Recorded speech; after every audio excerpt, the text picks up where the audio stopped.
Hey everybody, welcome to the channel where we talk everything Chicago Bears, Cubs. We also got some Blackhawks and maybe some Bulls in there too. Listen, if you like what you see here today, make sure you leave a like on the video, subscribe to the channel, leave your comments down below. Make sure we can all beat that YouTube algorithm and grow together. And I will catch you guys in the next one. Hello, Chicago Cubs fans. Welcome back. Welcome back and welcome in. It is AJ, your average fan, here today. I hope you're having a good day today. I would like to start the video off by apologizing to you guys for not covering the Tuesday-Wednesday series in Japan against the Dodgers. Like I said I would. A couple of things. Had to do a timing chain in my car. That was fun. Had some stuff to take care of with the wife on Wednesday after work. So I have been quite busy, and I did not get to cover the Cubs games, so I duly apologize. So what we are going to do in today's video is we're going to just do a quick rundown of both games. I'm going to give some opinions on if it is indicative of how the start of the season is going to go.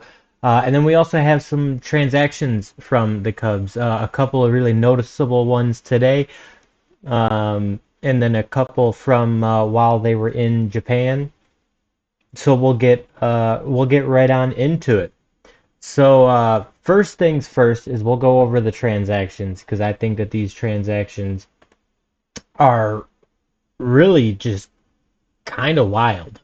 From today, Jordan Wicks and Eli Morgan have both been optioned to Triple A Iowa. Now, I'll say one thing: the Jordan Wicks one kind of makes sense because they're still looking to make a fifth rotation starter out of him. However, with the rest of spring training, there's just not a spot for him to make a start. So I'm assuming that they probably optioned him down to AAA to give him the ability to get those starts in. That would be my guess.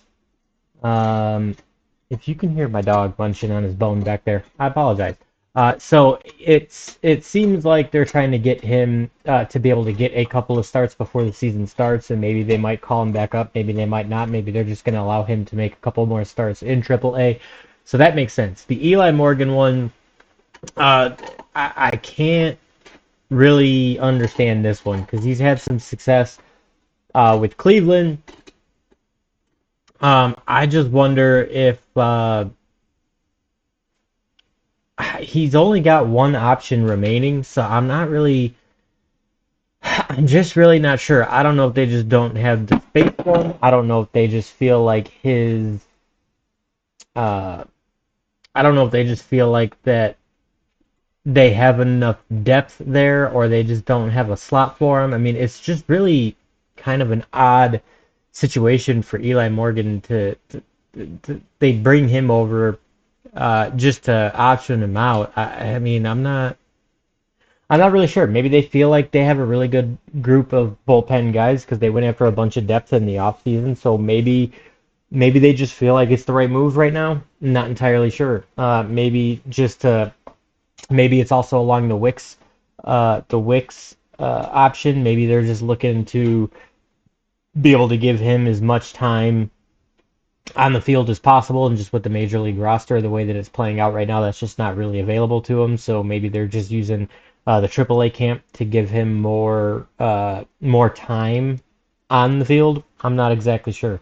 Hopefully the bullpen, hopefully the bullpen shakes out to be in better shape than what it was last year. That's really just the ultimate goal with all of this, and I think that the way that they built the bullpen in the offseason, the amount of guys that they brought in to shake out through spring training, I think that they really did put a big emphasis on the bullpen. So we'll just kind of keep an eye on this and kind of see how it shakes out. I mean, there's really a lot to go through. And then um, for some other roster moves, um, uh, on the transaction list here that I'm just looking at, this is what happened in Japan as these games were going on. So Javier Assad got placed on the 15-day injury list with a left oblique strain. That kind of sucks. I think that Javier Assad's been decently stronger in the bullpen as compared to a starter. I'm really hoping for him to have a decent up year this year. I think that he definitely has the potential for it, especially with the depth that they have in the bullpen. Or maybe he's another fifth rotation guy with Jordan Wicks. Maybe they split that.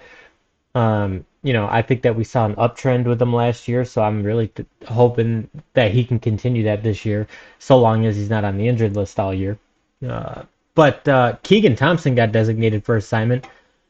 I think that this is long overdue. I know this is going to be an unpopular opinion with a lot of Cubs fans, but him and Daniel Palencia, well, actually, Palencia just got optioned to AAA Iowa, but Keegan Thompson, I think that Keegan Thompson just kind of run his course. We kind of know what kind of pitcher he is. He gave up a lot of home runs um, in spring training. He didn't really have a lot of good command from the games that I was watching that he was in. I didn't really catch the exhibition games in Japan, so I didn't really see him pitch in Japan, and I missed the Tuesday game altogether. Because, like I said, I was working on my car. But I didn't see him Wednesday. I did not see that he was designated for assignment until today, and it's now the 20th. Like I said, I think that we just know what kind of pitcher Keegan Thompson is. I think that it's time. You really just need to free up a roster spot for somebody who's got more upside for the bullpen. I really hope that he at least could stay in the Cubs system for like a depth piece in AAA in case something does happen to somebody else. I think that he is at least one of the better options to bring up to the big leagues if you had to, but to keep a roster spot for him, I just think that it's ran its course. It's time to just move on and just allow somebody with bigger upside. And then obviously on the 17th, the Cubs officially selected the contract of second baseman Matt Shaw, who is obviously playing third base. I thought that he did really well out there in Japan, at least from what I saw. His at bats were really good. He was fouling off balls. He wasn't really taking a whole lot of pitches right down the middle. His at bats were pretty decent, actually, from what I saw. I liked what I saw. So let me see here. So yeah, so he went 0 for 4 on Tuesday's game, but from what I saw on watching the game kind of through Twitter, I guess, and watching highlights, it didn't really look like that. None of those outs were gimme outs. They were really good at bats. And then on the Wednesday game, again, none of them were really give me outs whatsoever. But he did get a really, really solid hit when I was watching the game. So, I mean, I think that this guy's got a lot of potential. I really do think that he'll be aggressive. Some of his defensive plays were absolutely crazy. Like, it was giving me flashbacks of, peak 2016-17 Chris Bryant. I thought that, his skills over there at third base were extremely, extremely well.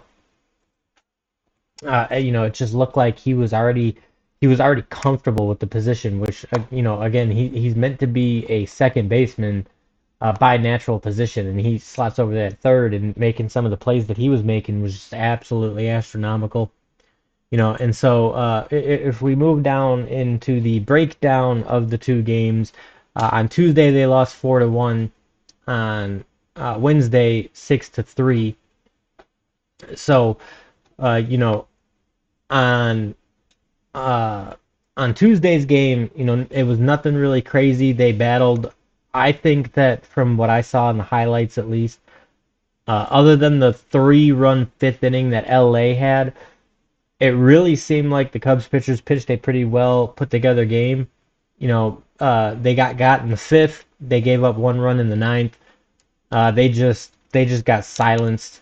Yamamoto just really put together a great game on Tuesday, and then Wednesday, more or less the same thing. Justin Steele just got, and I don't want to. I don't think that that's really going to be indicative of Justin Steele's season. Every once in a while, Justin Steele gives up a pretty bad game. and he pitched really well towards the end of the season last year after getting steamrolled a couple of games right around the All-Star break and just after that. So, and also too, you gotta also remember it is Los Angeles that they were playing. So for Steele to done get got for the first game that he pitches in the season, I'm not really crazy worried about it if I'm being honest. They put together a better game, putting up 3 runs. I really think that they gave up golden opportunity in the second and the third, um, because who was it? Not Yamamoto, but Roki Sasaki. His command was all over the place. Really, the entire time that he was pitching, I think if the Cubs just kind of would have settled down those first couple of innings, I think that the Cubs easily could have put up 6 to 7 because they had the bases loaded twice. The second inning they stranded them, and the third inning they managed to get 1 run out of it. So, you know, I know that this isn't going to be the kind of breakdown that I'm looking to do the rest of the season. The rest of the season, I'm looking to do a more in-depth, breakdown because I want to do them right after the games. Once the games are fresh in my mind and I can really dive into detail about them. But I still wanted to get this video out for you guys because, this is what I do. This is what this channel is about. And, but yeah, so for one, leave me your comments down below on what you think about the opening series in Japan. Uh, I definitely think that there is more to be desired. I think that they could have put together at least walk away with the series even 1-1. I think that if any game that they would have won, it would have been Wednesday's game. Again, with Yamamoto's command being all over the place, I think that they should have been able to put up, 3, 4, 5 runs just in the first 3 innings alone. And they just missed on that opportunity. And unfortunately, I do think that I think that stems a lot from what happened last year when they had that really bad dry run, and then it kind of crept back in a lot right at the end of the season. Guys just being too passive at the plate. Saw a lot of that, and I'm not gonna harp on it too hard just because it is. They basically had to stop spring training, go to Japan, play 2 exhibition games, play 2 regular season games, and then come back, finish spring training before actually starting the domestic home opener next week Thursday. So, I understand. I know that the Cubs usually get off to a rough start the first like 2 series of the year, anyways, just because it takes players from playing in Arizona, going back to Chicago, playing in cold weather. It takes a couple of games for them to really get going. And I understand that. But at the same time, this was a very key series to be able to even out with the Dodgers because you're done with the Dodgers and I think San Diego and maybe even Arizona like at the end of April. Like you're done with them that fast. So getting the jump on them early would have been nice. However, it's only a 2 game set, which is another thing that really bothers me about the overseas series that they do. It's never a full 3 game set. It's always just 2 games. It's just kind of awkward. Um, but I think that once they're at home, the stars of the team will do what stars are supposed to do. I think that Dansby Swanson will have a better year this year than he had last year because he basically played all year injured. I think that Nico is going to have a better year because he basically played last year injured. Having Kyle Tucker on the team, I think that Kyle Tucker will be a really big difference maker offensively. And I think that Kyle Tucker is also an X factor for Suzuki. Whether they bat second, whoever bats second and third, whether Council just kind of flips them back and forth all year, I really think that one kind of affects the other, and I think that's a trickle down effect through the rest of the batting order. I think that PCA is going to have a better year offensively because he was getting hot at the end of the year at the plate, and I think that he's just going to be better in the outfield. I think Amaya is going to have a better year offensively. Your X factors there are going to be Matt Shaw and Michael Busch, and I think that Michael Busch might have a little bit of a better year if he's got more consistent playing time. Um, I also think that having a guy like Justin Turner is really beneficial to Michael Busch and Matt Shaw because he's played both positions. It's a really good veteran presence to be able to help those guys in those 2 positions.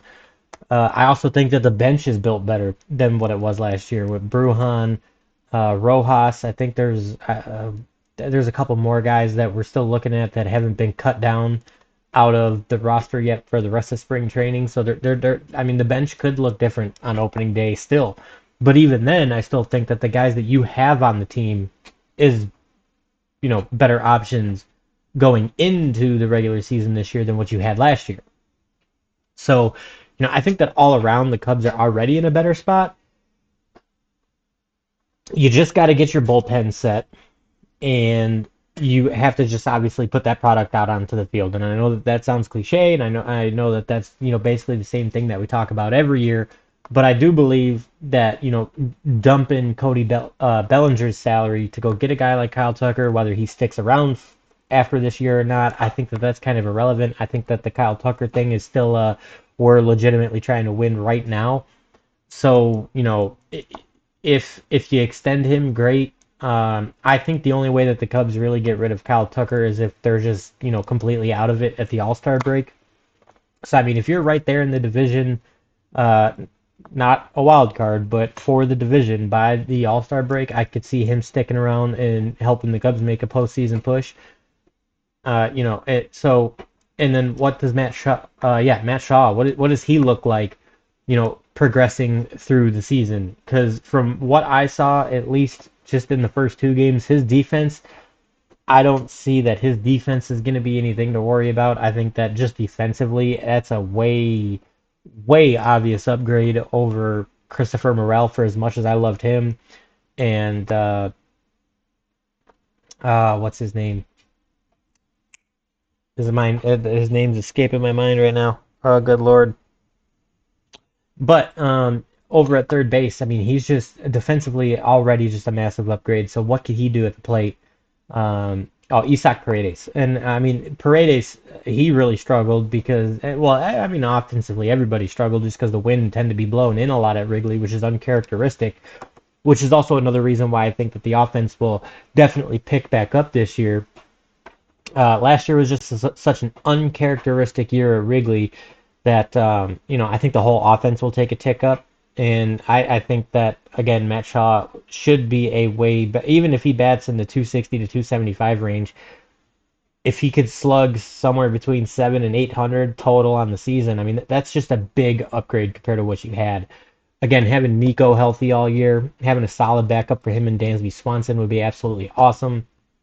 So I mean, I think that they really, really went in on depth pieces for the stars that they have because we know what Ian Happ is. He's just smooth. He's a Gold Glove outfielder. You know what he is at the plate. He's just consistent both left and right. So he's not always hitting home runs, but he'll get on base, and so that's great. So I'm focused on the bullpen. That's going to be my focus. I want to see what the bullpen does within the first 2 weeks of the season, the first 10 to 15 games. I need to see what the bullpen looks like because that'll probably set the tone, at least for me, for the rest of the year. Because I think that Imanaga and Steele will do just fine. I think Tyone will be probably somewhere in between what he was last year and what he was in 2023. So what does your fifth rotation guy look like? I'm not really too worried about it. I'm more worried about the bullpen. So I just want to see what this bullpen shakes out to be looking like. I mean, if you're up 3 runs in the seventh inning or later, I believe the statistics show that you have like a 94% chance of winning that game. You should 100% be able to close those games out. So as long as the bullpen can show me that they're able to do that right off of the jump compared to last year, I'll be okay with what the roster looks like currently. And then obviously, down the road, if you're seriously in there for the division, just bolster things here and there. But Cubs fans, I think that that will wrap it up for this video. From here on out, when the regular season starts, we will return to the way that I wanted to do the schedule. We will be doing the videos right after the game. If they are 120 games, if I am working until 3:30, I might not be able to do the video until a couple of hours after the game. but we shall see how it looks. I'm debating on if I just do a recorded video or if we go live every day. So I think we'll do the first domestic home opener series. We'll do those games live just to kind of test it out and see how it goes. But Cubs fans, make sure you leave your comments down below. Do you think that this series, uh, being 0-2 coming home, shows kind of what the Cubs got? Or do you think that it's only just 2 games and we'll see what it looks like when the ball really gets rolling, you know, at home here in America? Just let me know what you guys think, and we will catch you guys in the next one.